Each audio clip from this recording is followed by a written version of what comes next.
Welcome back, everyone, for another Q&A office hour and strategy call. So good to be with you today. As always, I really enjoy these calls and connecting with everyone. Some great questions coming in ahead of time.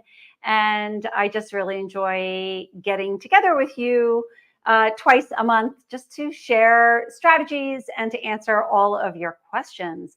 So I'm just going to do a quick test of my tech here to make sure that we are in fact streaming. And let's see here. All right, there we are. Good. And it sounds like we're good. Perfect.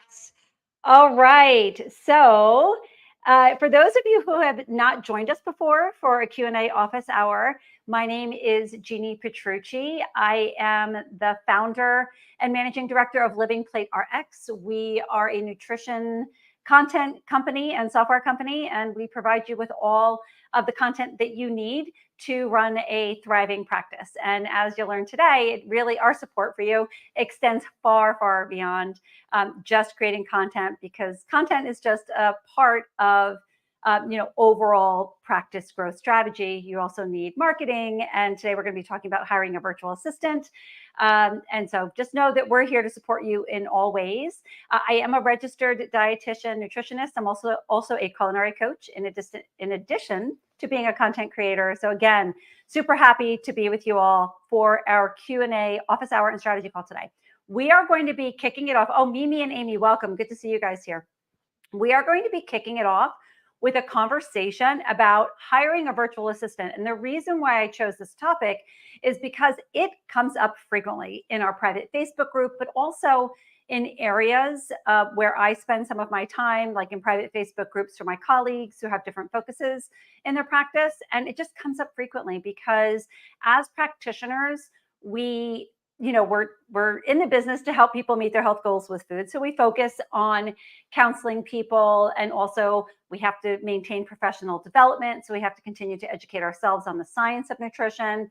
And then we have to find time to create content, which Living Plate RX helps you with significantly. But also all of these things put together, for some of us, leaves very little time for personal space. And so hiring a virtual assistant can really support you with growing your practice and maintaining a really good quality of life while you try and grow your practice. Oh, Tenna, welcome. Good to see you here. So as we move along, if you have questions, please feel free to post them here. If you are in our private Facebook group, I will be able to respond to you after. We will be posting the recording. So you're not going to miss a bit if you need to leave for a bit, or if you're joining us later. We have a LinkedIn user joining us now too. Good to see you. I can't see your names for privacy issues, but know that your voice is heard. All right, so let's kick it off with hiring a virtual assistant and why it might be necessary for your practice. So if you find yourself engaging in activities more often than not that are not directly related to your job as a nutrition counselor or a health and wellness practitioner, then it might be time to consider a virtual assistant. It really, I resisted for a long time only because I like doing things myself. That's not a good thing. I like being involved in all aspects of my business. And I just, for whatever reason, wasn't comfortable with hiring. I had never hired anybody before. And so it was just kind of very unknown territory for me as a practitioner. Like, they don't teach you this kind of stuff in school. And so I really had to figure it out. And I will share with you today kind of how I figured it all out. I have since hired many different assistants who work virtually with me to help me advance my business. I'm going to share all of that with you today. I would say that, it's funny now in hindsight, but like as I was in it, it wasn't really funny. Some of the key indicators for me that I needed a virtual assistant were things like I would start many emails with "sorry for the delay," which, was a polite way of me telling whoever I was sending the email to, like, I wanted to respond, but I couldn't. I was overwhelmed. Like, people don't care. They want you to respond, I think, within 2 days, usually, of an email. And sometimes for me, that would go a week. And so I was having to send emails like that, or I'm an emoji person. So I was using like hand to head emoji too often, like, oops, yikes, I missed something. And I was working late nights and weekends in addition to doing, all of the other things in my practice. So it was, for me, those were sure signs. Some of them I didn't realize at the time, but now in hindsight, those were sure signs that I needed help. And so I'm here to share with you a couple of things about hiring a virtual assistant. We're going to start with, when do you think that you need a virtual assistant? And then we're going to kind of move through kind of the tasks that they can help you with, and then also hiring. I'm going to try and cover a lot of that today. As most of you already know, I have a podcast called the Nutrition Content Creator Podcast. If you don't subscribe, please do. Or if you haven't followed the podcast, please do. We're on all podcast platforms. This is a review of the episode that was released today. So if you want to, join me today with your cup of coffee or tea or over lunch, which would be great, you can just listen and then listen again on the podcast, and then you can take notes, because we do give you some actionable things that you can do here. So again, just trying to support you with getting comfortable with identifying if you need a virtual assistant, and then kind of what the future could look like once you do engage their services.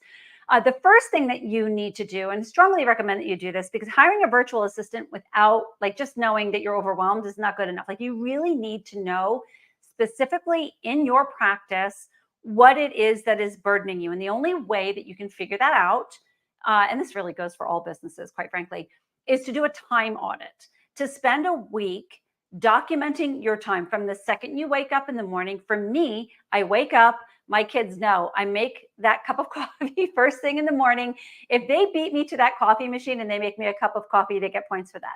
But I make my cup of coffee. If it's my turn to take the children to school, I will do that. But as soon as I get home, my mind is pretty crisp in the morning. And so I'll just start answering emails, right? So I'll answer emails for like an hour, but sometimes it's like 2 hours, 3 hours, right? And then I move on to other tasks. And you want to document every single task that you're engaged in. And don't be worried about getting it right. There is no right here. You just want to document it for a week and then add up your hours. And what that is going to show you is where all of your time is being spent, where most of your time is being spent. And then you're also going to reflect on that time audit, because you're going to be noting kind of what you're doing at that time. Which one is occupying the most of your time that is not related to revenue generating activities in your business, right? So answering emails for me right now may or may not, be relevant to revenue in my business. Sometimes they're for prospects, sometimes it's customer service. Those two would be relevant. And then other times it's basically like cleaning up my email, right? I do a lot of online shopping. So I get a lot of, emails that I should just unsubscribe to, right? So knowing that I could hire somebody to help me kind of manage that and maintain that is good to know. So first, do your time audit, document, and then make some decisions. One of the other things to consider, after you do your time audit, yes, where am I spending a lot of my time where perhaps I could be spending my time otherwise, would be, what don't you like doing? For me, it was bookkeeping. I really don't like, the financial management piece of my business. Obviously, you need to do that, or somebody needs to do that so that you can grow responsibly. But it was never anything that I really enjoyed. So that was my very first hire. So when you're doing your time audit, let your mind be flexible in terms of your definition of a virtual assistant. Oftentimes we think of virtual assistant as just administrative. Somebody's going to help me answer my emails. They're going to, do timestamps on notes and things like that. They're virtually, that was a terrible word for now, but everybody can be a virtual assistant now, right? You could be a virtual accountant, a virtual bookkeeper. Those all fall under the umbrella of virtual assistants. Anybody who can help you in your business, who works remotely, can be a virtual assistant. So bookkeeping was something I really, really didn't like. It was taking up valuable time and it was just a drag. So I hired a bookkeeping service. So it was actually an agency to do that for me, because I did hire a virtual assistant bookkeeper for, initially, and it didn't work out because just wasn't working. It didn't jive. The person didn't have enough knowledge of systems and kind of how to set me up, because I was flying blind. Like, I was not a good bookkeeper. So I really needed somebody to come in and take control of my systems. And so, thinking about what you are burdened with, maybe you like doing it, but it's too much time away from your patients. And then also what you don't like. Oh, Yvonne, welcome. Michelle, good to see you here, Michelle. I hope I'm going to see you at Fancy, Michelle. Am I? Let me know. Catherine, good to see you. All right. So do your time audit and reflect. Then, kind of a mindset thing, I want you to reflect on cost. A lot of my colleagues are like me in that we do like to do things ourselves because we want everything to be just so, right? So, but understand that there are people who can do email management better than you and better than me, right? They can do bookkeeping better than you, better than me. So be open to that, and then reflect on kind of the cost benefit to that. If your billable hours are, it's $120 per hour, which is not uncommon for registered dietitians in the space, and a VA is going to cost you $30, $35 an hour. Now, between $30 and $40 an hour for a VA, sometimes even $50 an hour, is not unheard of, especially if they have a specialization like ClickUp or Kajabi, right? But if you're looking for an admin VA, maybe you're looking between $15 and $30. Either way, that is a net benefit to your business because you're able to have more time engaging in revenue generating activities. Hi, Yvonne. Hi, Sonia. So if you guys have questions, feel free to drop them here. I'm actually on a different tab now, just making sure I'm getting all my notes. Okay, no questions here. Everybody just saying hello. Hello, everybody. Good to see you here. So just keep that in mind. Again, the cost, right? So net benefit. If you can hire somebody to do that work better than you and less expensive than you, great. I mean, if you are sitting there struggling with how to set up your ClickUp board, like, what are you doing, right? And that's easy for me to say now because I'm on the other side of it. I have had the joyful experience of hiring a VA. It was a temporary position. You're a ClickUp expert. Come in, set me up. Right? We had our initial consult, it was an hour long. And then this VA spent maybe 10, 15 hours setting everything up for me. And I didn't have to figure that out. That would have taken me months, right? And I knew pretty quickly when I started getting into ClickUp, like, oh, this is over my head, right? I could probably figure it out. And, to my detriment, I actually love figuring things out. Like, give me a pile of pieces and I'll put something together. But again, not a good use of my time. My time is better spent working with you, working with my members. So keep that in mind. So the two things that you want to do before you even consider hiring a VA is a time audit and your cost benefit analysis. Yvonne is asking me, how are you finding your VAs? I'm going to share that with you, Yvonne, if you can hold on with me, because a lot of what I'm going to share with you before where you can find your VA, a lot of what we're going to talk about today is going to feed into that. All right, so what can a VA do for your practice? Again, don't just think administrative. That is the one area where typically virtual assistants can help you the most.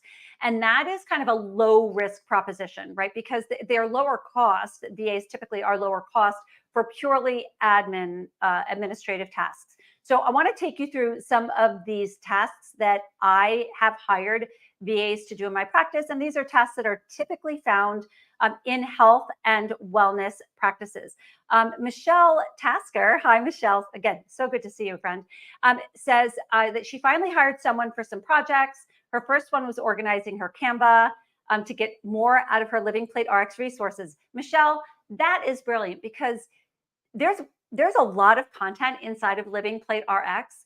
And in order to edit and brand it and like redesign it, it needs to get into Canva. We give you the links to get it there, but we don't organize it for you. And so having a VA come on board who is an expert in Canva, organize all of your content, like even just to set up the folders. You don't already have to have the content loaded. Like, just give me these are the folders that I need. This is all the content, all of the content categories that Living Plate RX fulfills.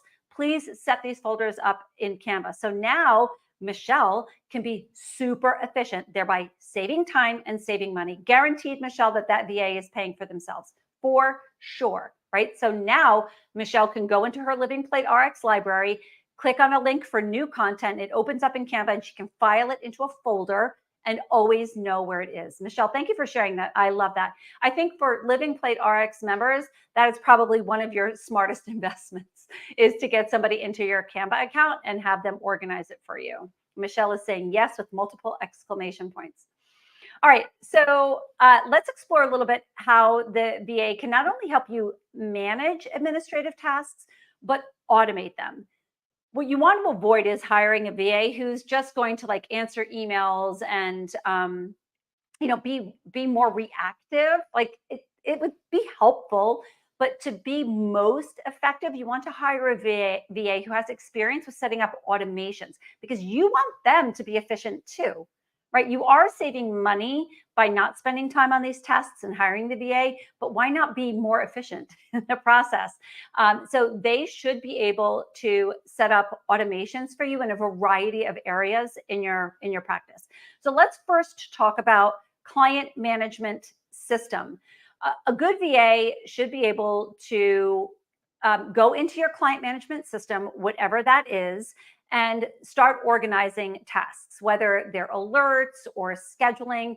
For most of us, client management system means your EHR, or your electronic health records system.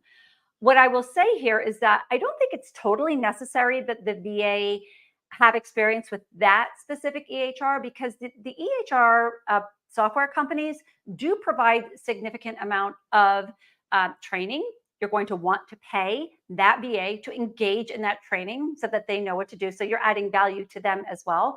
But if you can find a VA that already has experience with your EHR, wow, like that's like go time. That's great. Have them come in and have them set up systems, because honestly, you don't know what you don't know. That was my experience. Like, I didn't know the first thing about running a private practice. So, we actually had an in-person assistant, helping us set us up. But for my business, again, ClickUp is a perfect example. That's a task management system that I use. Having somebody coming in with a certain level of expertise can be really helpful. Again, you will pay more for that. So we're going to talk a little bit about pay scale. Everybody thinks, oh, I can just, go on Upwork and hire somebody for $8 an hour. I have not found that to be true, because we have areas of specialty where we need people to have a certain level of expertise. So keep that in mind. All right, so you want to provide proper training. That is going to be key. Another thing that's going to be really important is to make sure that your virtual assistant has a good understanding of HIPAA law. If they don't come to you with training, then make sure that you give it to them. There are some free HIPAA trainings on resources on the web, so you can find that. Have them go through it, they get a certificate, and then they can start working with you. You do not want to open up your EHR to anybody, right? That person has to meet a certain level of qualifications. I think that one of the most satisfying things that you can do is hire an intern as a virtual assistant.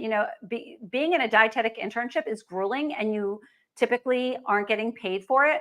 So it's nice for them, if you needed somebody maybe 5 or 10 hours a week, to hire somebody who is a dietetic intern, or maybe they just passed the RD exam. It's a great way to feed back into our community and support future colleagues. That could be a really great resource for you. So for whoever, I think it was Yvonne who asked that question, where you could find a VA, it will depend on what you're looking to accomplish. That is my first answer to your question, Yvonne. If it's something like client management, then perhaps you want to look for a dietetic intern or somebody who just became an RD, because they have a very clear understanding of HIPAA compliancy, and also MNT, medical nutrition therapy.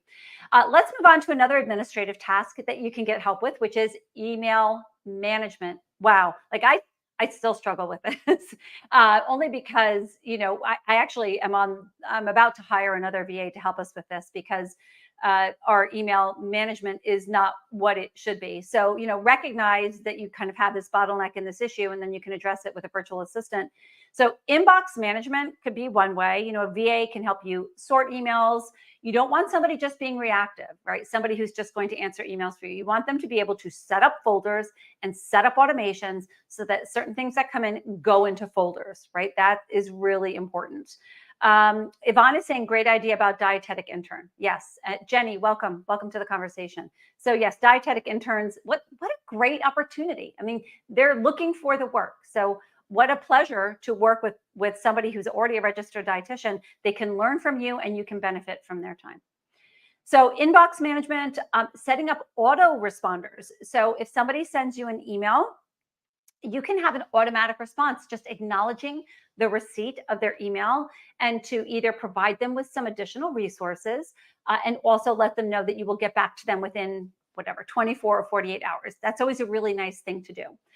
Another area is email templates. I'm smiling because they've existed forever. I have a Gmail account. They've existed forever, and I never used them until I hired a virtual assistant who said, how come you're not using templates? You're answering the same questions all the time. It's pretty much the same thing. I'm like, you're right. So you need to sit down with your virtual assistant. And actually, even before that, recognize what questions you're being asked the most and create templated answers for them. And then your VA can upload those into templates so that either they can answer questions for you or you can answer those emails much more efficiently. I cannot remember a time when I just opened up a template and sent out the answer. Like, that's not what templates are, but they give you a huge advantage in terms of time management, so that you're not, like, what I used to do was I would answer a question, right? Like, tell me more about Living Plate RX membership. I had this whole spiel ready. I would always have to go into my email and look for that last spiel, copy it, and post it into my next spiel. That's not what you want to do. You want to have that template. Okay, if somebody's asking about Living Plate RX membership, you go into that template. Now that template can update. You want to make sure that you update your templates to reflect the current status of whatever they're asking about. And then you can actually, you just click on that template and it auto populates into the email, and then you can edit it. It's a beautiful thing. I love templates. They changed my life. And then newsletters. So if you want to establish a weekly newsletter, a VA could be really a wonderful resource for you. They can find content, they can brainstorm, they can look at what other people are focusing on for newsletters. Like, you could do quarterly plans, which when I was in practice, that's what I did. It was like quarterly. I always knew I sent an email, I think every other week when I was in private practice. Excuse me. Every other week. And it was dependent on like the season. And it was also dependent on like the time of year, right? So season, but yes, also like back to school and holidays and things like that. All right. So you get the idea. Julie is saying dietetic interns, they have a program structure and are usually looking for clinical settings replacements. How do you find those who can help with private practice? Julie, that is an excellent question. And I do have the answer for you because we've done it. So once COVID kind of made us all go remote, dietetic internship programs became a little bit more flexible. And I don't see that. I mean, for clinical, yes, they've gone back to clinical rotations as they should in clinical settings.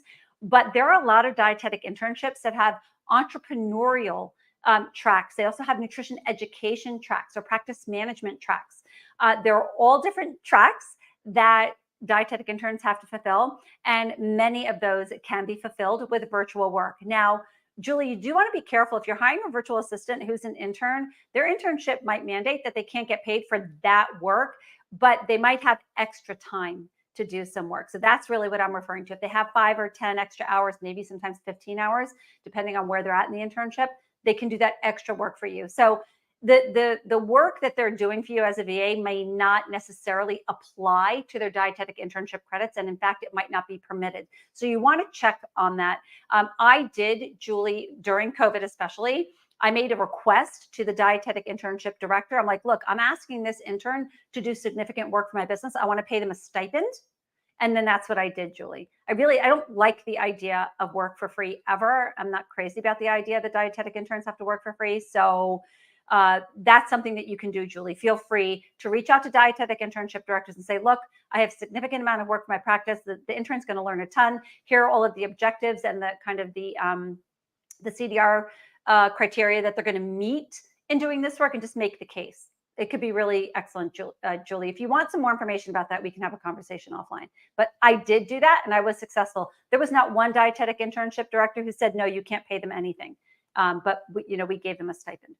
All right, so email management, inbox management, autoresponders, templates, and newsletters. So figuring out, kind of a topic for a newsletter, and then, or maybe even a blog. If you have an intern, you can give them the blog and say, this is not a cut and paste job. Here's a blog for my Living Plate RX library.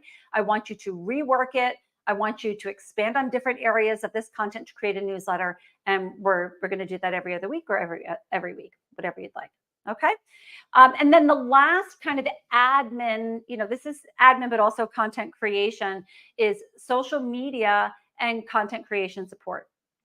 Typically, when you get to this level of virtual assistant, you are going to pay more, and you should, because you're looking for somebody with a higher skill set than, performing administrative tasks. You want somebody who has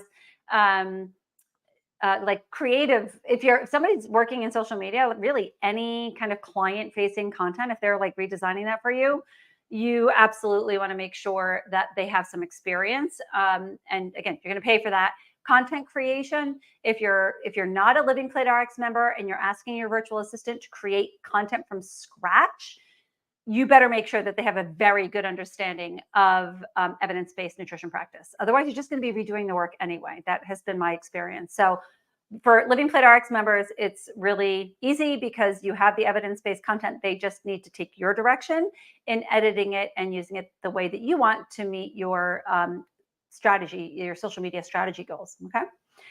All right. I would just want to note here before we stop talking about social media and content creation. I think that this is probably the area where the most chatter happens, which is, I need help with social media. I need help with either managing my content, like Michelle mentioned, or creating content. I think it's because it takes a lot of time, number one, for the practitioner to do. Also, it's not that we don't necessarily enjoy it. Some of us don't enjoy it. But it's not our area of expertise. Like, maybe we're creative people, but maybe you don't know how to schedule social media, right? You don't even know what that looks like. And instead of struggling with all of the tools, hire a VA who already knows how to do it and then give them guidelines. All right. Okay. Let me just come over to hello. I know you're seeing me the whole time, but I wasn't always looking at the screen here. Okay. All right, no other questions here on kind of the admin piece of it. So now we're going to move on to where, so Yvonne, this is for you, where you can find a virtual assistant. I would start, my preference would be that you start in professional networks. I am moving along here on my agenda and I'm not even, okay, so we did, I didn't do the banners, sorry. All right, so we have the time audit and your kind of cost benefit analysis. I've helped you identify the tasks, which are the client management, the email management, social media, and content creation. And now we are going to move on to where to find a virtual assistant. Let me just back it up 1 second to social media, because I've gone through, a few strategies, like, and it wasn't the VA, it was like more like, how am I going to manage my social media? Because I'm creating social media content for my members, but I also, occasionally create social media for my own account. Don't spend a whole lot of time on it, but I know that I should be more active on social media outside of launch times where I tend to be more active. And so, having a clear strategy in place will be really helpful for anybody that you bring on board.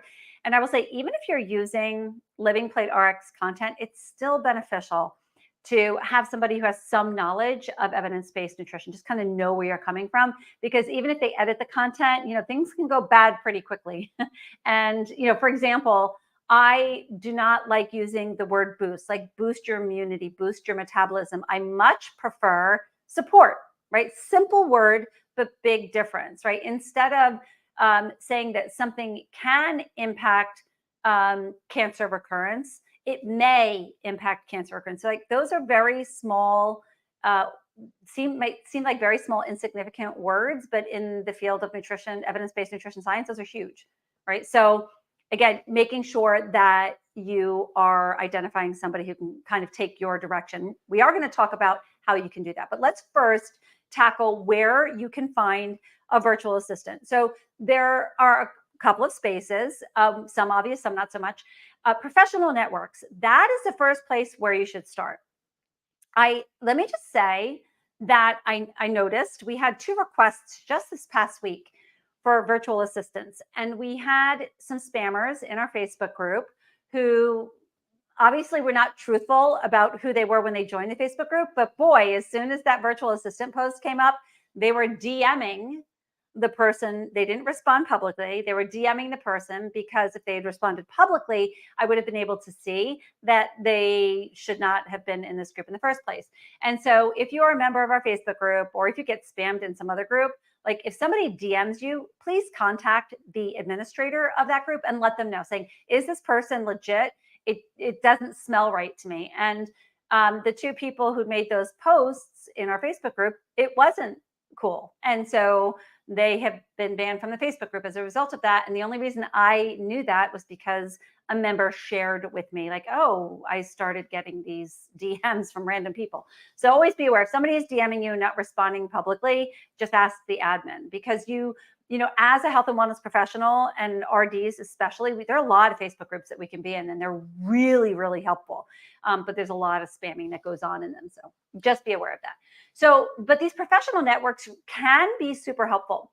There are even Facebook groups, and you can just search virtual assistants for dietitians, or virtual assistants for health coaches, or wellness professionals, or doctors. Like, there are Facebook groups, private Facebook groups out there, where virtual assistants, like, who have an expertise in serving our community, and you can post, I'm looking for a virtual assistant to help me with this. There's a couple of things I'm going to share with you, some tips on, don't do that too quickly. Like, don't rush to this Facebook group and post, hey, I'm looking for a VA, because then you're going to get like 100 responses, and you're not going to know kind of what to do with that. You need to have a process in place before you make that ask. So if you stay on with me today, we're going to go through that. So again, find these Facebook groups, but you can also ask colleagues, do you know someone who can help me with social media virtual assistants, or I really need help setting up ClickUp or my EHR? Just reach out to, in that Facebook group, not that Facebook group, reach out to colleagues to say, hey, do you have anybody that you know of?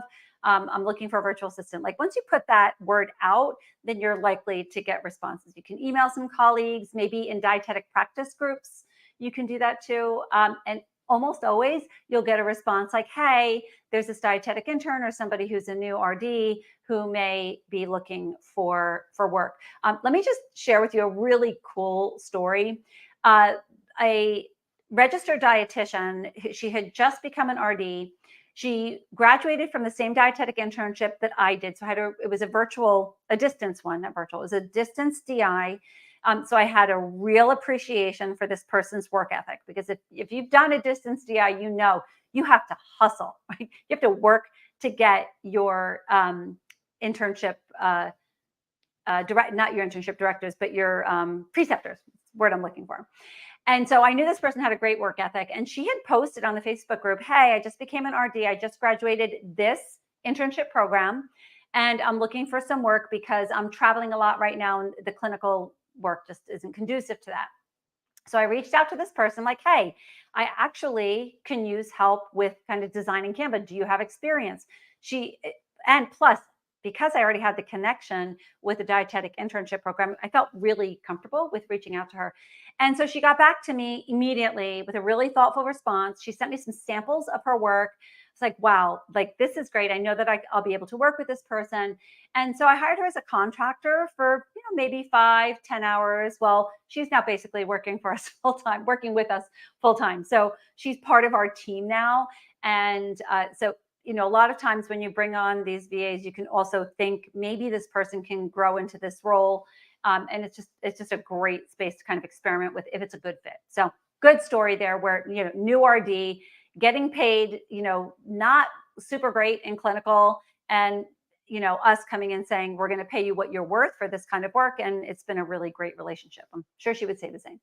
Okay. So online platforms would be the second place where you could look. So things like Upwork, Freelancer, I'm looking here, Belay is another one. They're kind of marketplaces for virtual assistants. The good thing about these platforms is that first of all, you can screen by rating. So I have hired I've never hired a virtual assistant on one of these platforms that worked out long-term, but they did, answer some immediate needs for me. So you can screen by rating. So you don't want to look at anybody who has less than 5 stars or 4 stars or they're like a blue label, whatever. Each platform has like their own rating system. So you can screen for that. You can also screen for what your budget is. You can screen if you want them stateside, if you're okay with having them be offshore. So there's a lot of filters you can put in place to kind of find the ideal person for you, and you can reach out. There's no harm in creating an account and experimenting. And I'm going to show you kind of how to mitigate your risk there. I think it's always less risky if you're hiring either somebody that was recommended to you or somebody like one of the first virtual assistants that I hired from a private Facebook group who had graduated the dietetic internship program that I did. Like I had a connection there and it made me more comfortable. When you're hiring off of these other websites, you have a little bit less confidence there, but there are going to be ways that you can mitigate the risk there. And I'm going to share that with you. Okay. So we have covered where to find your virtual assistant. If anybody has any questions about where, you can let me know now and I'll answer that for you. I am going to move on to the interview process. Okay, so you have now determined that you needed a virtual assistant or several, because you can't ask one person to do everything. So you're doing your time audit and you're like, oh my goodness, I'm crushed in Canva. My Asana board is a mess. My client management isn't great. And my email's a hot mess, right? Like that's a lot for one person. You might find the unicorn, one person who can do it all for you, but that will take some time, first of all, and you're going to pay more for that. So maybe you want to start with one and then have a mind open to two. But again, once you have decided that you are ready to hire and you kind of know where you're going to be looking for your person or people, then you want to enter the interview process. Now, you can quickly, what you want to do is before you interview anybody, you want to quickly narrow down your pool of applicants. And for me, what I learned is that came down to two things. First of all, being crystal clear about what you're looking for. If you're looking for someone who is an expert in ClickUp and has like the ClickUp certification, like you're going to get a highly qualified candidate, but that's going to really narrow your pool down, right, to the number of people applying. If you just put on a Facebook group, I'm looking for a virtual assistant, put on your seatbelt because you're going to be getting 100 or more responses. So first, be really, really specific about what you're looking for and what your time audit informed. And then you're going to want to do two things. This is my opinion. I am not a human resource expert by any means, but in my experience, these two requests narrowed the field down significantly. Number one is not a resume. So let me just start with saying like the response is like your first indicator. So that's your first screener. Like if somebody says, I'm interested, in your VA position, tell me more. They send you an email or they DM you, and that's it. No indication that you've done any research on my company, no resume. That's just not a very thoughtful response. So for me, that's a no right from the get-go. I don't care what the qualifications are. Like somebody's applying for a position, whether it's part-time or full-time, they should put some thought and effort in and giving a somewhat thoughtful response. So that's going to be your first screener. And then the other two things you're going to want to ask for is a writing sample and examples of creative work. Now, if somebody responds to you with a portfolio, like if I were to make a suggestion to people looking for virtual assistant work, I would say that is number one, because I've only ever seen that a handful of times when it was sent to me, and even when I requested it, that something really comprehensive was sent to me. So a writing sample will obviously tell you if this person can write. Now with AI, I'm hesitating here now because things have changed a little bit. Because of AI, like anybody can generate anything to sound any way. So that's a little bit more difficult now. But I think asking them for previous work, like for when they worked for someone like you or from school, like just go back a little bit in history. And asking for writing samples, maybe asking for a handout that they created, which would straddle kind of writing style, but also design. If you are looking for somebody who is purely going to be doing like copy work for you, maybe if they have some samples of copy that they have written for other people, but those are the two things that will help you really narrow down the number of people that you're actually going to be asking to sit for an interview, right? So writing sample and some creative work. The creative work for me was less about, do they understand my brand? Because I haven't shared anything with them. But, I'm a public facing brand, so they can figure out what my colors are. They can go into Instagram and kind of get the feel for my brand. Those who responded with similar kinds of styles were the ones that continue to resonate with me the most. So if I ever put a call out for a VA, make sure you send me your resume, send me a writing sample, and send me a portfolio of your work. Because again, will help narrow down the field significantly. Is that making sense to everybody? I hope that this is helpful. Okay. So questions asked. So once you have your applicants and you decide, okay, this person seems like somebody that I could work with, they're in a time zone that I can work with. That's really important. So if you're hiring somebody offshore, recognize that you need to have an understanding, like, are they going to be working totally remote on their own time, or are you going to need to have them available for certain times? So once you have your pool of applicants, then you're going to do a Zoom, because you want to make some type of personal connection with them. I would not hire anybody for any amount of time without making that personal connection. So here's some questions that you might want to ask, and you want them to be open-ended. So you want to get an idea of how this person can react on the fly, right? What is your experience? And I list them out in if you go to livingplaterx.com and go to my podcast tab, I actually have a resource for you there in today's podcast. You'll be able to have all of these questions written out for you, but I'll give you some sample ones right now. What is your experience with administrative tasks in healthcare and wellness setting, if they have experience or not? Can you provide examples of how you managed email communications in the past, right? If they say, oh, I would go in every morning and just answer emails, maybe that's the answer you're looking for. I would be looking for, well, first we did an analysis of kind of what the current situation was, and then we did an audit, and then we decided we were going to create these folders, and then I created automations. Like, that's what I would want to hear, right? So ask these open-ended questions and kind of see how deep people go. You want to ask information, a question about their experience with the systems that you use in your practice. So prior to interviewing somebody, give them a list of your systems. And if there are systems that you want to use but haven't, put them on the list. So you can say, I use these systems currently. That was the first thing that I did. I have a whole list of the systems that constantly changes in my business, and gave them access to that. But I said, oh, I really want to, set up ClickUp. I really want to set up Asana, Trello, or I really want to set up Planoly or Later, whatever it is, and see what they have to say about that, because that could be a really good indication of if they're going to be able to help you in areas where you don't currently have activity. So Sonia is saying, what do you look for in a portfolio? Great question, Sonia. Number one, organizational skills. So sometimes it's less about the content than the way that it's presented, right? So how is somebody presenting their portfolio to me? If I'm asking someone to come on board, like I did with one of my first VAs, to help me with creating presentations for our members, they should be able to put together some type of portfolio, right? Like a slide deck showing me what, some of your previous work. You want to look for somebody who resonates with your brand, Sonia.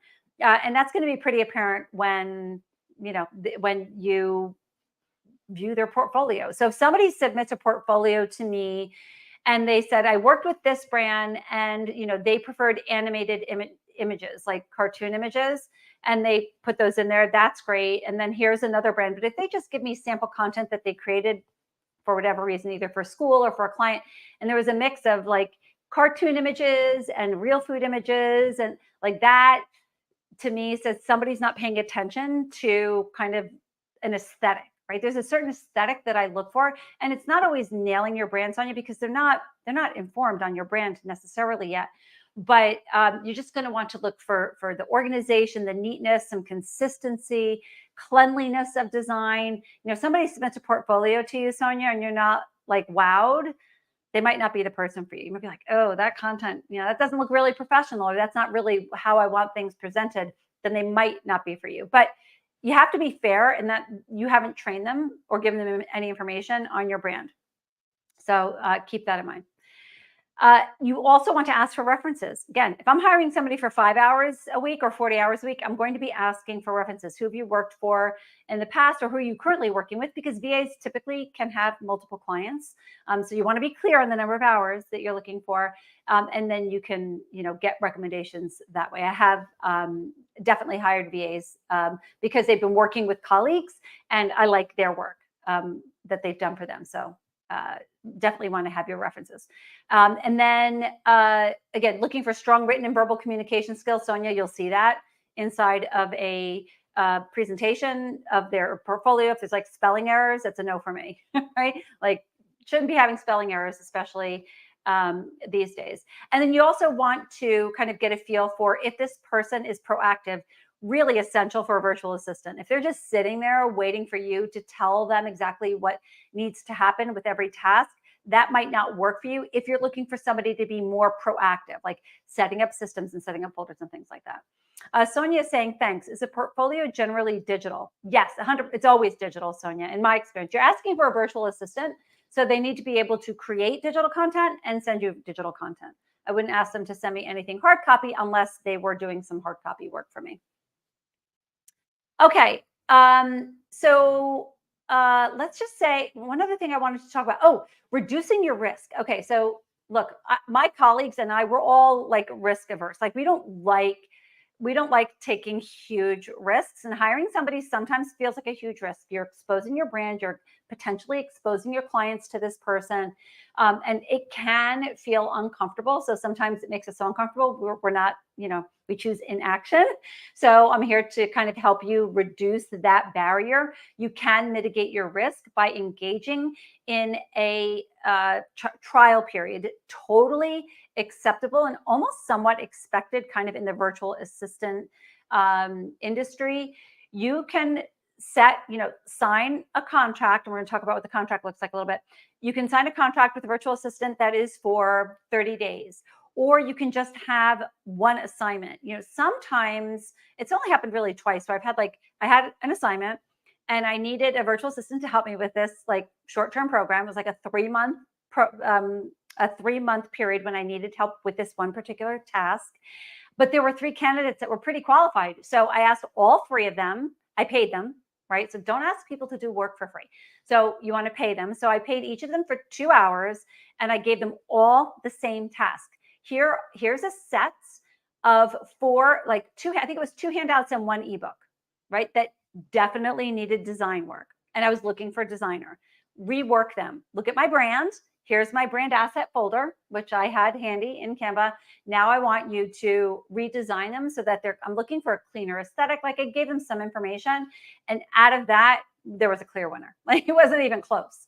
And so one person got it, and that person got the job. And then we moved on to a 3-month project, right? So you can reduce your risk in several ways. You can, if you're afraid that you're going to hire the wrong person, give them a small task to complete and see if it works out, and then maybe engage in a shorter term project before you engage longer term. You also want to make sure that in your contract, you have terms for termination, right? If it's just not working out, you need to have an out pretty quickly. So either 14 days or 30 days. I'd say 30 days is max for virtual assistant, but 14 days could be acceptable too. Michelle has a comment here. Instead of hiring someone hourly, I am hiring someone for specific projects, one at a time to evaluate how it goes before the next project. Perfect, right? You're going to agree on something that is fair, right? Again, not asking somebody to do work for free. So it might take them 4 hours, it might take them 2 hours, but you're paying one project fee. So that's another great way to reduce your risk. Michelle, thank you so much for sharing that. So small projects that'll help you evaluate a fit, and just make sure that you are very clear about the objectives. Like, what are you asking them to do? Give them the tools that they need to do it, and then evaluate it at the end. All right. Now you have the perfect person. You have found the person that you need to support you in your practice. We've done a small project, so we've mitigated our risk. We're jiving with this person. It's great. So now it's time to onboard your VA. Michelle is saying that her VA actually gave her prices for each project and they seemed reasonable. Excellent. Look, if you have someone like Michelle, I'm just going to use yours as an example. Michelle hired somebody who had experience in Canva, who had probably done before what Michelle was asking to be done. So she knew how much time it was going to take her. So she gave Michelle an upfront cost for the project. What a great way to control your costs, Michelle, because you knew exactly what it was going to cost you to get this done, right? And if you have spent time with this person in like a trial period, you already know that you're going to get a certain level of work. So So that was great. Great. Thank you for recommending that, Michelle. Amanda, welcome to the conversation. So now we're going to talk about, this is the last piece of hiring the VA, right? So we talked about evaluating, for those of you who are just joining us, evaluating if you need a VA, understanding what tasks they can help you with, how you're going to find and interview a VA. And then once you have decided on a VA, what does the onboarding process look like? If you have not listened to, I think it was episode 21, my podcast, so go to livingplaterx.com to the podcast tab. I did an entire podcast on standard operating procedures. There's a workbook that you can download in the show notes there. You definitely want to check that out. If you have not, you don't think that you're too small for standard operating procedures. You are not. Michelle, I'm going to, actually, if you don't mind, Michelle, I'm going to use you as an example again. Not that you're too small. Michelle has a thriving practice, by the way. But, the idea that Michelle hired someone to help her with organizing her Canva folders, I recommend that you create an SOP for that. Not on how to create Canva folders, because that's on Canva. Like, they teach you how to do that, but how the folders are set up in Canva. And then when you get access to your Living Plate RX monthly content drop, how do you open it in Canva and organize it into the folders? It seems really simple, but if you document that process, you create videos, you spell it out. And again, there is a worksheet and workbook really for you inside episode number 21 of the podcast. Then you'll have it for the future. So you can have this VA who's an expert in Canva knock this out for you. And then moving forward, maybe you have an intern who comes on board. You can just hand them that task without having to teach them how to do it, because it's documented. So I cannot stress enough how important standard operating procedures are. I have seen a huge impact in my business since I've started creating them and implementing them. Start as early as possible. I did not. And so it took us 6 months. It took a team of 3 people way more, because we had all of our contracts document all of their own tasks. So it's like 13 people to document every single task, small and large, in my business, so that when somebody else comes on board in a position, they don't have to be retrained. We support them by giving them the standard operating procedure. Okay. So Michelle is saying she's actually provided me with a video on what she did. Perfect. And then Michelle, keep that video in an SOP folder somewhere, in your Google Drive, and document it. Michelle, you should probably take that video that the VA is doing for you and apply that video, that walkthrough, to the SOP template that I gave you, because it allows you to document it both in words, like step-by-step process, and then also the video. That's the best kind of SOP, Michelle. You want to have the words step-by-step and a video showing them. All right. So when you have the VAs, so you can have a VA create an SOP for you as they're kind of going through the process. But if you have the SOPs in place, you want to share those with the VA. So it can work either way. If you already have the SOPs, you share it with them. If you don't, you can have them help you document them. Now, some of you are going to be asking a VA to do something that you don't know how to do. I would say that is the most critical task to create your SOP for, because you don't know how they did that, right? And so if they leave, or if your time with them ends, you're high and dry if that has to change, right? The advantage to having the SOP is that you can always go back and you can always modify it. Like if you switch platforms, let's say you offer courses on Teachable, but then you go to Kajabi, the way that you offer those courses is similar, but yet different. You're going to want to edit that. So make sure that you document that.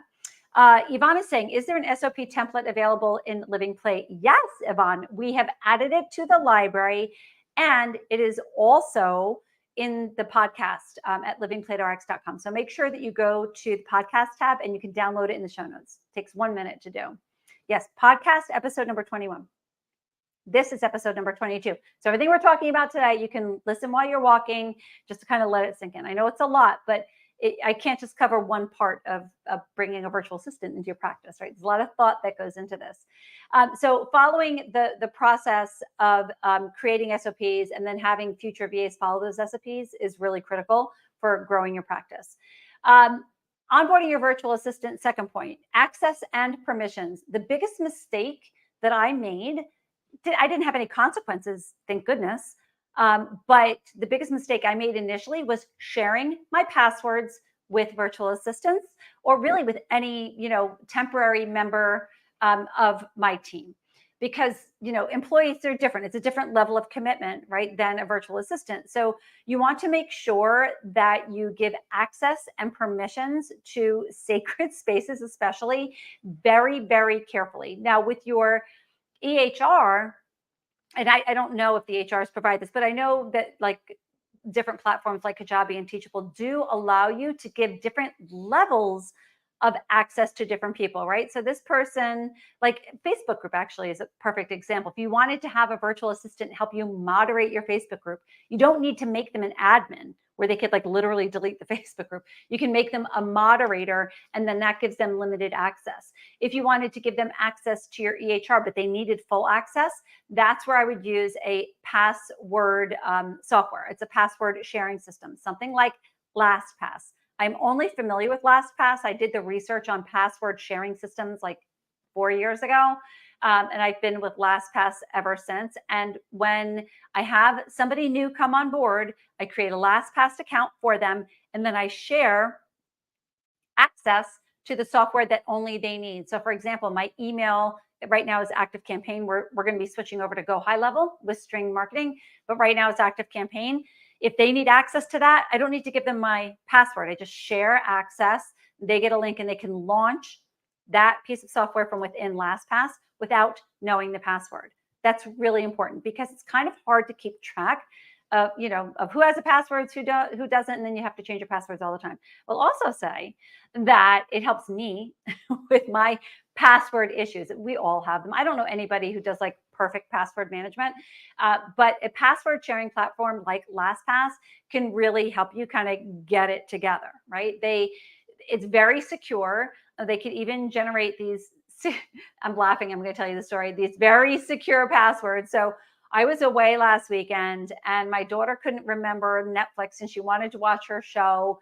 So I had LastPass just generate another password. And it was like this, alphanumeric, like 20, super, super secure, like 20 characters long, super secure. And it made me nervous because I always like to have like passwords in my head. That's like the worst place for your passwords. You really want them stored somewhere secure. And now every time we need to launch Netflix or something and we can't remember that password or we haven't saved it, then we just go into LastPass.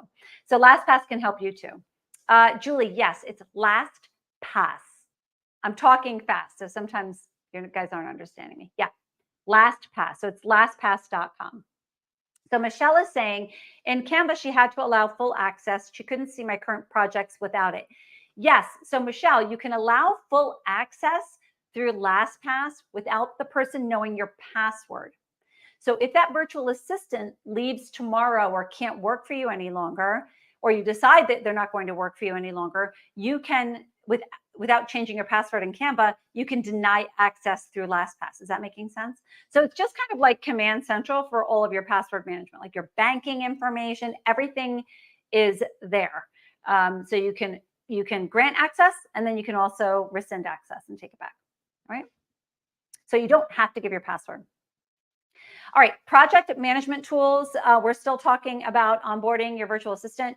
If you utilize things like Asana, Trello, or ClickUp, then these could be really, really helpful for your virtual assistant. Like if you're asking somebody to come in and kind of help you get organized, like give them a tool to help them get organized, right? You can't just ask them to clean up my mess without a broom. So I'm like the analogy person, so forgive me, sorry. But you can't ask them to come into your mess and not give them the tools. Now, a lot of these platforms do have free levels. So you can start with a free ClickUp, a free Asana, free Trello.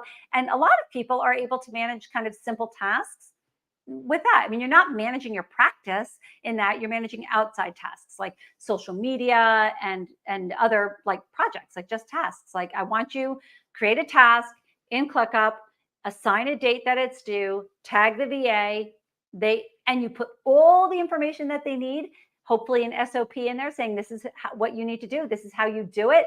And then when it's ready for review, they move the block into review, you get a notification, you review it, it's complete.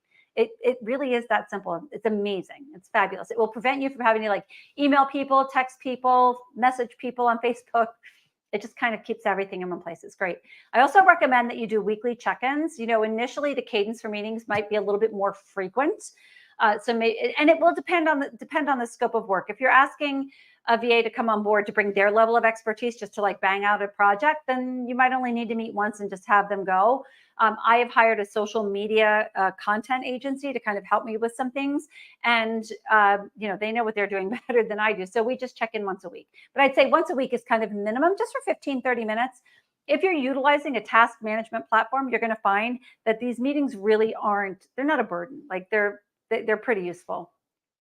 Just for connecting, setting expectations right from the get-go, like letting them know, when you're going to be available. Like if you have kind of boundaries around when they can reach out to you. Again, this is where these project management tools and task management tools can be really helpful, because if they're offshore and they're doing work for you while you're sleeping, when you wake up, there's a notification. Oh, this work was done, and let's communicate about it. You don't always have to be, communicating real time, unless you use Voxer, which I also use, right? So I would say setting expectations for communication is important. I have, different people that we work with have different levels of access. I can't give everybody access to my cell phone because that wouldn't be efficient for anybody. I wouldn't be able to get back to anybody on time. So have different levels of access for different people when it's appropriate. Voxer is really great if you're working on an intense project that needs, where you have to be more reactive and responsive. So my team has learned Voxer is probably the best way to get to me, because if I'm on the road, I can actually give them the answer that they need, like a walkie-talkie. If you're not familiar with Voxer, it's a very cool tool. And it also has a free level. So check that out. And then the contractor agreement, when you're onboarding your VA, I left this one for last. You would think like it's the first, like, oh, sign this contract. And for you, that is the first time that you engage with the VA formally. But I want you to think about everything that we talked about today, because it all feeds into your contractor agreement. Your contractor agreement is going to obviously just like note who the contract is between, but it's going to cover the scope of work. So you have to have a really clear understanding of what it is you need and what you're asking them to do. The scope of work includes what they're responsible for and what you're responsible for. I often see contracts come through that don't have that. So you want to make sure that you have that in place as well. My recommendation to you, by the way, is that you create a template for now our community has access to a template that I use. First, have your attorney review it, because you should not be using legal templates for legal contracts. But having the template just to kind of get you started and to put in front of your attorney is a lot better than saying create one from scratch. So make sure that you use your agreement, because a lot of VAs will come with their own, but it's better to just have your own and use it for everybody. And then you have control. So scope of work, what they're doing, and then what you're responsible for, kind of any timelines, project duration, you want to include hours, quality standards if you have it, communication information, like this is how you can communicate with me and this is what you can expect. Any additional expenses that might be incurred. So for example, I had somebody doing work with me that needed, a different level of access to software that I was using. And so I paid for that. So I said, just sign up and I'll reimburse you for that. So you want to be clear about additional expenses. Really important, confidentiality and terms of ownership. This is really important. I have seen contracts come through from virtual assistants where it says in the fine print, any work I create for you, I own, and essentially you're licensing it. That doesn't work for me. Only because I license content. I wouldn't license it from somebody and then relicense it. So anybody who is doing work with Living Plate RX, it's work for hire. And I note this in the guide that you're going to be downloading from the podcast. So pay special attention to that, because that is really important. It's a work for hire situation. You are paying them to create content that you will own, not them, and that they can't repurpose it or share it with other people without permission. Like sometimes they might want to use some of your content for, a portfolio for other work. That's great, but they need to have your permission first. They can't just use your content that way. Termination clauses. What are the terms? If I terminate within 30 days, terminate within 14 days, and then what happens after termination? right? You wanted to set those expectations too. Like once terminated, it's never nice to think about termination, but it's the part of every contract you'll ever do. So just get used to it. So understand what the obligations are upon termination. They either have to, you're going to hopefully be using a password sharing system, and you could just deny them access. But if they have access to your software, they have to immediately cease using that. And of course, you'll have to change your passwords if you're not using password sharing. Training and onboarding is really important. What is your commitment to them? If you're hiring this person to do work in your EHR, you need to provide them training for that EHR, right? They can't just be guessing on what needs to happen. Some other things, lastly, just legal and compliance, and then of course the signatures. For legal and compliance, you really do need to have a clause in there that states what state like any litigation is going to happen in if there is a breach of this contract, right? If somebody does work for you and then they take all of that work that they did for you and they share it with somebody else, that is a breach of the contract. What kind of recourse do you have? So you need to, typically your lawyer, your attorney is going to say, I want that to happen in the state within which I reside, the attorney. I've always found that to be the case. I've done a lot of contracts, so make sure you pay attention to that. Don't just use a template. Make sure that you put it in front of your attorney, especially for that clause. All right, so here are my final thoughts on kind of hiring. Let's see, I'm not even looking where we are yet. We're at the end here. So onboarding your VA. So my final thoughts about hiring a virtual assistant. First of all, I hope you guys feel more supported now. Give me a thumbs up in comments if you feel more supported now about this whole process. And look, if you're looking to be a VA, this is gold right here. So, there's a lot of opportunities for contract work in this space. And don't think just administrative tasks. There are a lot of different things with your expertise and your skill set that you can bring to colleagues. So think of that, so I hope this was helpful for everybody. If you're both looking to hire a VA or become a VA. When people join Living PlateRx membership, almost always the response is, oh my gosh, look at all this content, like really excited. And that is almost immediately followed by sometimes with, oh my gosh, look at all this content. Like, what am I going to do with it all? And if you've ever had that feeling with Living PlateRx content or really with anything else in your practice, that is a good indication that you might need some help. So use this as a guide. Remember, don't hesitate, like mitigate your risk. Like it could be really easy to say, you know what, I'm just going to hire somebody to brand this month's content drop. Now, that's no small task actually, because members get a huge amount of content in a content drop. But if maybe you're looking to be a VA for Living PlateRx members and say, hey, here's my price for branding your content drops. Let me do one for you. And here's the cost. Just hint, that's going to be a great opportunity for somebody. So keep that in mind. Yvonne is just saying, just joined, and that was my reaction. Okay, good, Yvonne, terrific. So this has been helpful. Perfect. So just remember, you can mitigate your risk. It's not always a huge investment. You can start slow. If you're going to start slow, just look for that quick win. Right? What is something somebody could do that would really just pull the pressure valve for you? Be really helpful. It feels really, really good. And again, if you're working with somebody who's kind of in the industry, it just feels great to support them this way. All right.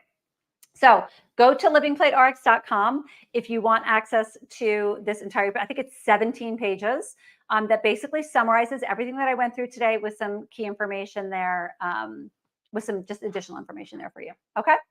Great. So I'm going to move on now just quickly. We have, we're already over time. Wow. We were chatting a lot. I just want to cover a couple of things that have come through. We had a special event a few weeks ago. We did it with today's dietitian. It was building evidence-based courses. It was huge. We had, I think, like 1,100 people for this special event, which was amazing. We had a lot of people who couldn't make the special event and wanted to register for the recording. That is now available. I have posted it in the Facebook group. I'm going to post the link here again once we're done. I can't do it right now, but once I'm done here, that'll be the first thing that I do. So if you haven't watched Building Evidence-Based Courses, you can now watch it as a recording. If you are a VA or looking to be a VA, or if you're looking to hire a VA to support you with building courses, they need to watch this, or you need to watch this, because it walks you through like how to build a course, right? So we're giving you everything you need to both train your VAs, or again, if you want to become a VA. Content drops. I just wanted to put some clarity around this. And I know most of our members who've been around a while know me. Like, I am really working hard to kind of get ahead with the content drops, but it's not so easy doing all that we're trying to accomplish with Living Plate RX right now. So my promise to you is to get the content calendar, which is a monthly calendar of content that you can immediately use that is relative to that month, right? So September's calendar was published in the middle of August. Now October's calendar should be ready by next week. So that's just kind of like a quick win for you to kind of get a jump start if you're planning social media, if you just want some quick, relevant kind of seasonal content, you can refer to that content calendar. We get that out the door for you pretty quickly. All of the other content we start dropping like maybe a few days before the beginning of the month, but kind of all through that first week. I think we're just now, what is it, September 12th? There's like two more pieces of content that still need more work. Like, I'm not going to put something out there that I'm not totally comfortable with. So there are a couple of things that need some more work. I think it was an ebook and a guide. And so they're coming. So it's part of your September content drop, but it's not time sensitive. It's not something that you need to have like right away. So we just make sure that all of the September content drop is in there. You know, typically it's the first week, but sometimes it does run a little bit late. So thank you for your patience. And, you know, one of my pillars is transparency. I just like everybody to kind of know where we stand. My motivation, obviously, is to get ahead with these content drops. And we're still working on that. You know, one of the ways that you all can help is by making content recommendations. So the content development board and I and my team, like, we're always thinking of content that we want to create based on what we're seeing in the industry or what we know needs to be developed. But if you have an idea or you have a need for something that you want to see, complete the content recommendation form or the content request form. It's in two places. It's in the Facebook group. I just posted it again. I'm going to pin it to the top of the page. And it's also at your front desk in your library. It's like a little suggestion box. Make your recommendations. There's a form there. Make the recommendations. It goes before the board. Everything that we do at Living Plate RX is peer recommended, peer created, and peer reviewed. We have RDs and nutrition professionals and culinary professionals at every step of the process, but it really starts with the content ideas. And I don't want like content ideas to be, you know, the world according to Living Plate RX. I want our community to tell us. So that's how you can help us. Give us plenty of ideas for our content drops, and we'll just start plugging those into the table of contents. Searching content in the library. So I'm going to share my screen with you. Let me present. I'm going to share my screen because I want you all to see. Here we are. All right. So the library search tool, which is up here, this is our library. So for those of you who are not members, we've got lots and lots of content in our library. Right now, it's not so easy to navigate because it's not in an optimal platform for doing that. Am I sharing my screen? Yes, I am. Perfect. So we are building our own like kind of Living Plate RX experience that will be better than this, but that's going to take, you know, some time. It's going to take months. So for now, we've installed this library search tool and it is improving. So if you haven't checked it out lately, go ahead and check it out. So let me just show you. I'm going to click library search tool here.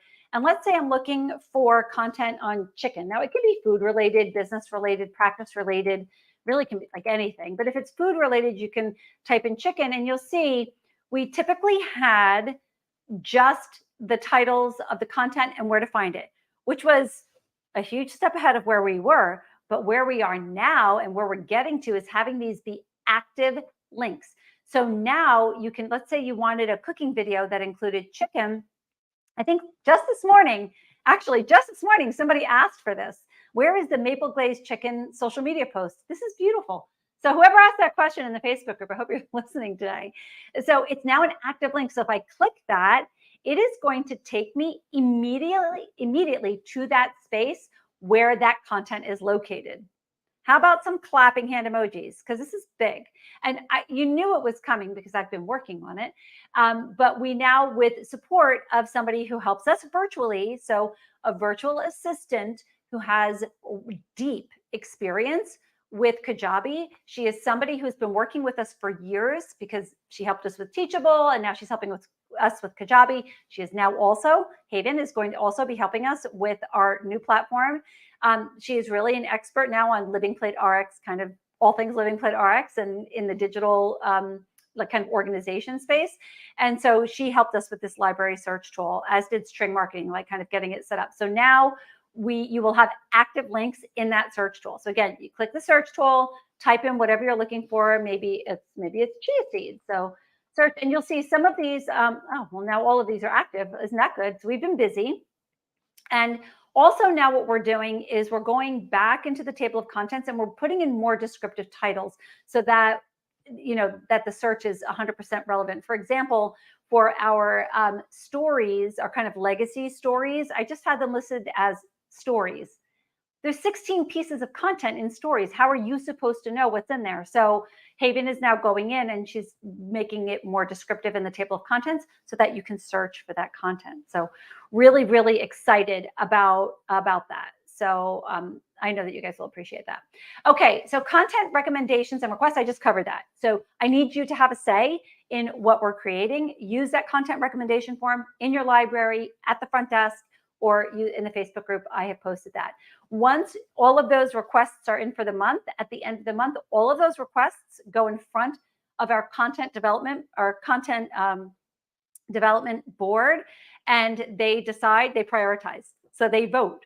This is important. This is important. So while it might be really important for your practice, they want to evaluate it kind of overall. Do they think that this is a critical piece of content? Eventually we get to all of it, so don't worry, but they will prioritize based on what they see, needs are for our collective group of members. Billing for group programs. So this is one of our last questions that we've gotten, but we've gotten it now twice in the past couple of weeks. People talking about creating a course and billing insurance for it. We've worked every angle of this in my practice. Even before things were virtual, we were doing in-person programming. We were doing really rich group programs where people would come in for cooking. I'm pointing because I have my classroom to the right and I'm in the teaching kitchen. And we had these really wonderful programs.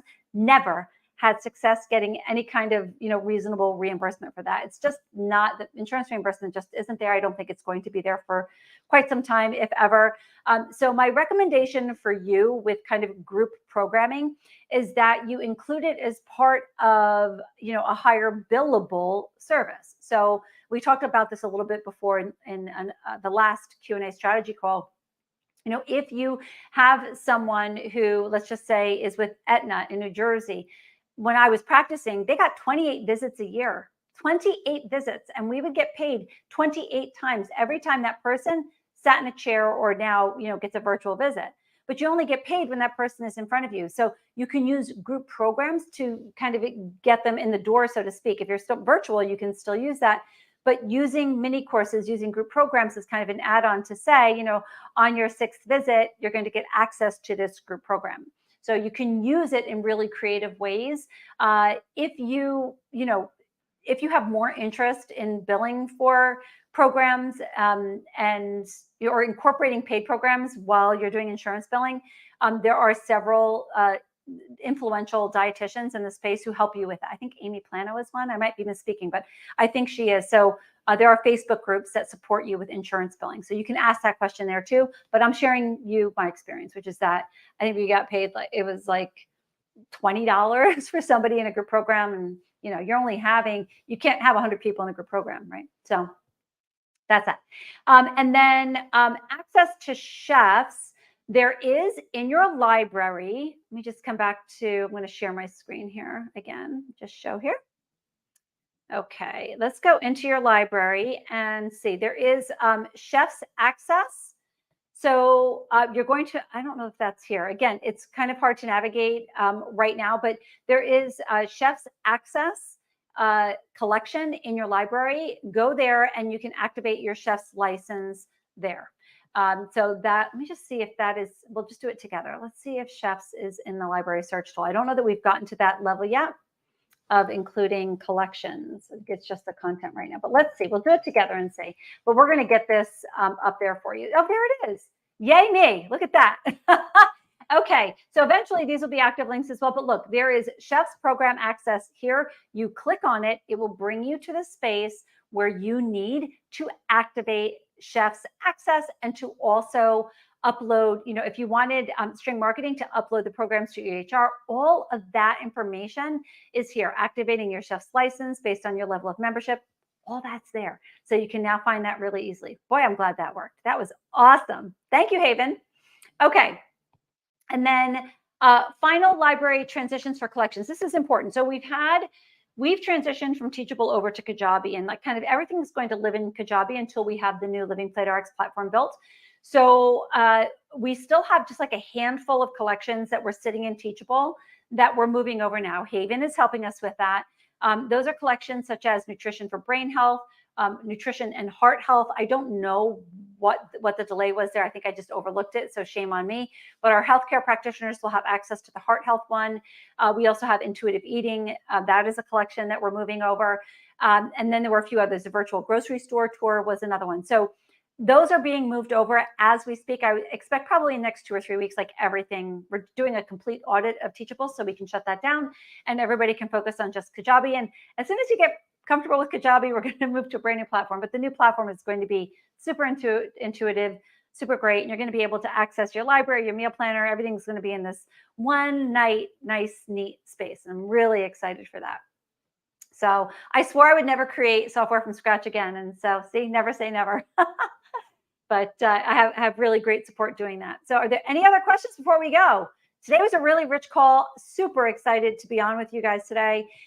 If you are watching this as a recording, or if you're on LinkedIn or YouTube, and you have a Facebook account, make sure you join our private Facebook group, Scaling Nutrition Practice. That is where the recording and conversation will continue. The recording obviously is going to stay on LinkedIn and YouTube as well, but the conversation really happens in our private Facebook group where we answer practitioners' questions, and practitioners also share best practices like Michelle did today. So thank you so much, Michelle, for being so active on today's call. Oh, Innie, welcome. Good to see you here. Okay, that's it for today. Everybody have a beautiful week. I am in New Jersey. I can smell fall in the air, so super excited for kind of this heat wave to be over. And you'll hear from me again on Friday when I send out my newsletter. In the meantime, go to livingplaterx.com for any information that you need. I also have a contact form, which is a pop-up of me now in the bottom of the website. You can reach out to me there, and go to the podcast tab to download the ebook that will support you here. Okay. I will talk to you guys soon. Take care. Bye.